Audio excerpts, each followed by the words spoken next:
We're about to spend the next 72 hours in Amsterdam. And what surprised me the most about Amsterdam wasn't actually all the illicit activities like the infamous red light district or the coffee shops everywhere. Now, Amsterdam is a city renowned for its unique design, museums filled with rich history, delicious food, and beautiful architecture. And so I flew 3,600 miles and took planes, trains, and buses to see what the hype was all about. They knew this would happen.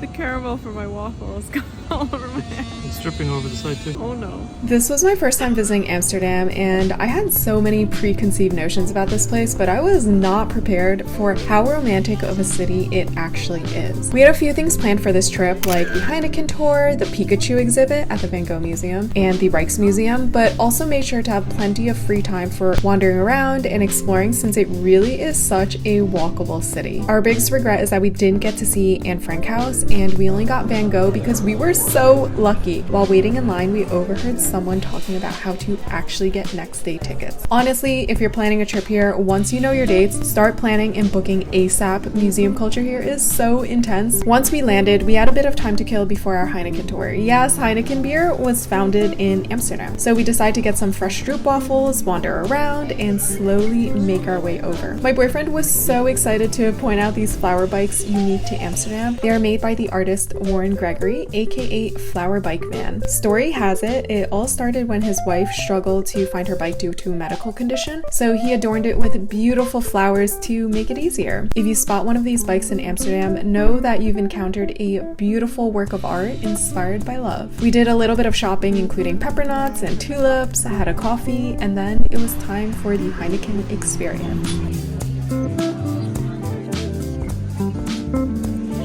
You're here for the tour, just for the beer. The Heineken experience is a tour that takes you through Heineken's original brewery. The tickets cost about 23 euros at the time, and it includes 2 tokens, which you use for drinks at their basement bar later. The tour is mostly self-guided, and it kicks off with some of the staff explaining the history and heritage of Heineken in Amsterdam. Crazy to think about it now, but it actually started as a small family brewery in 1873. You see a lot of really cool displays, historical artifacts, and you learn about how the company grew and changed to be a globally recognized brand. Soon enough, you enter the historical brew room, which has these gigantic copper kettles where the beer was brewed. Each one was allocated for a different step in the brewing process, and they're all labeled, so it was kind of cool to walk through what the process would look like step by step. The next part of the tour was an immersive room filled with screens from floor to ceiling, and you see how beer is actually made. While we were waiting for the previous group to finish, the guides were asking little trivia questions, and I won a special pin, one that you can only get here, so know your beer facts, kids. Then we moved right along to the tasting. They had these adorable little glasses, which too bad we didn't get to keep, but they were actually available to purchase in the shop later. Next stop was the bottling room, and you could make your own little customized bottles with your name on it as a souvenir. Such a cute idea, but we didn't have the luggage space, so we didn't do any, even though I wanted one, and it was pretty cheap too. I think it was like 6 euros or something. Nearing the end of the tour, there were some social media activations. This one was so funny. My boyfriend and I were absolutely dying watching people do this one. There were photo ops, lots of things to interact and play with, which really lightened up the mood just as you got to the basement bar. We must have crossed paths with a bachelor party or something because this place was poppin' by the time we left. The vibe was definitely frat house basement when the bartenders were doing last call, but in the best way possible. It was so fun to see so much excitement and so much energy in the room. So we ended the night on a high note, and then we headed home. Bon appetit.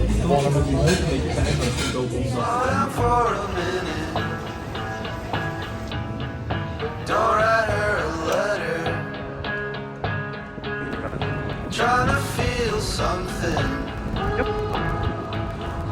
Won't make you feel better. You got some things going on.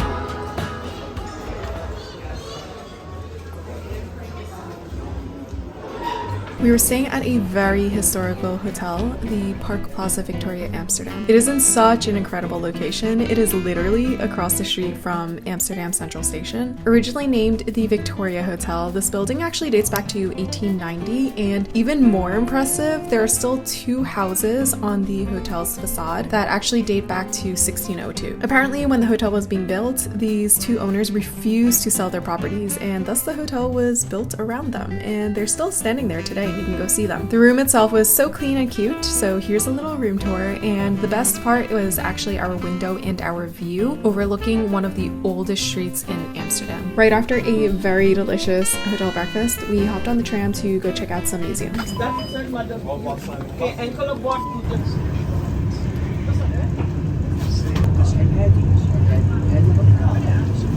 Amsterdam weather was a little finicky and rainy for us, but here we are, blessed with such a beautiful sunny day, and we ended up spending all of it in a museum.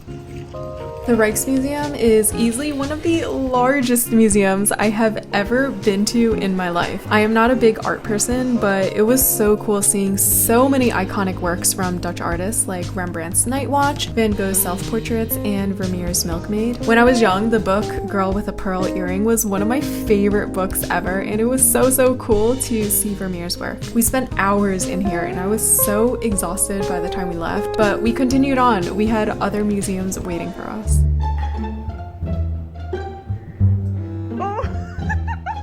Give it a try.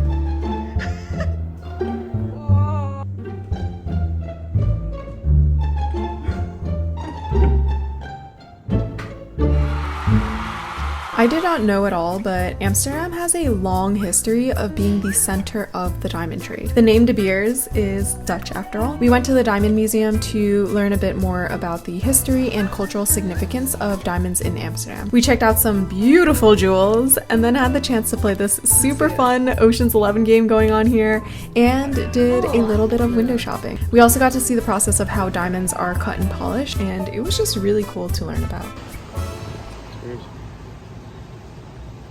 There's a big difference, isn't there?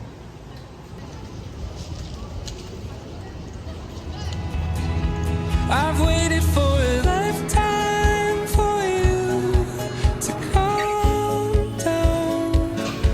Oh, nothing feels the same without you now.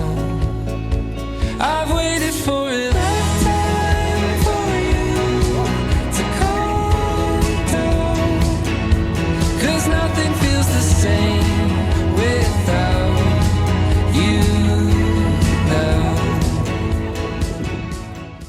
Next museum on our list, bright and early, was the Van Gogh Museum. Now, the Van Gogh Museum itself is already pretty damn iconic, but in 2023 they celebrate their 50th anniversary. To mark the milestone, they did something extra special and teamed up with Pokemon for an official collaboration. Because of the collab, tickets were sold out for every single day of our trip, but we were able to get tickets by going on the website at 5 p.m. the day before for their next day tickets. The museum itself is absolutely fantastic. I learned so much about Van Gogh, his childhood, his life, his death, and what inspired him to paint. They have a massive collection of his work, and it truly is a beautiful museum. But of course, being there during the Pokemon collab was just the icing on the cake. As a 90s kid who grew up with Pokemon my entire childhood, seeing Pikachu and other Pokemon reimagined in Van Gogh's style was so much fun. It was just so whimsical and nostalgic all at the same time. If you're in Amsterdam, I highly recommend it, even if there isn't a Pokemon exhibit going on. It's still an amazing place to learn about Van Gogh. And this is also coming from someone who is not an art museum kind of girl.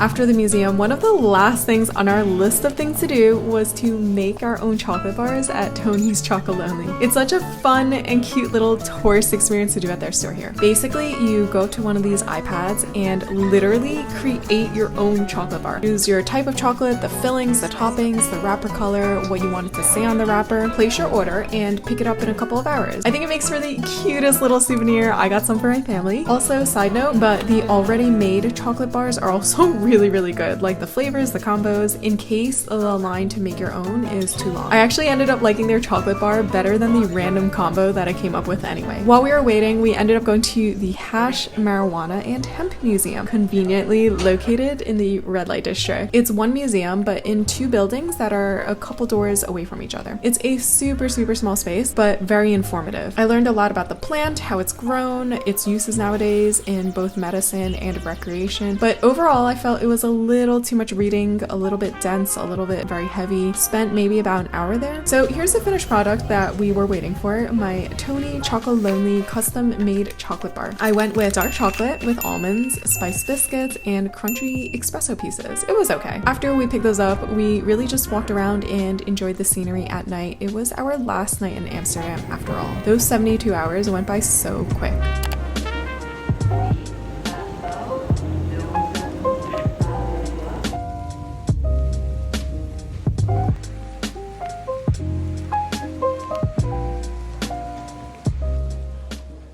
If you like this video, please give it a thumbs up or subscribe. It really does help the algorithm. I love doing travel videos just for my own memories. So if you like this one, I have a few others that you might like to watch and I'll link them up here. Thank you. Bye.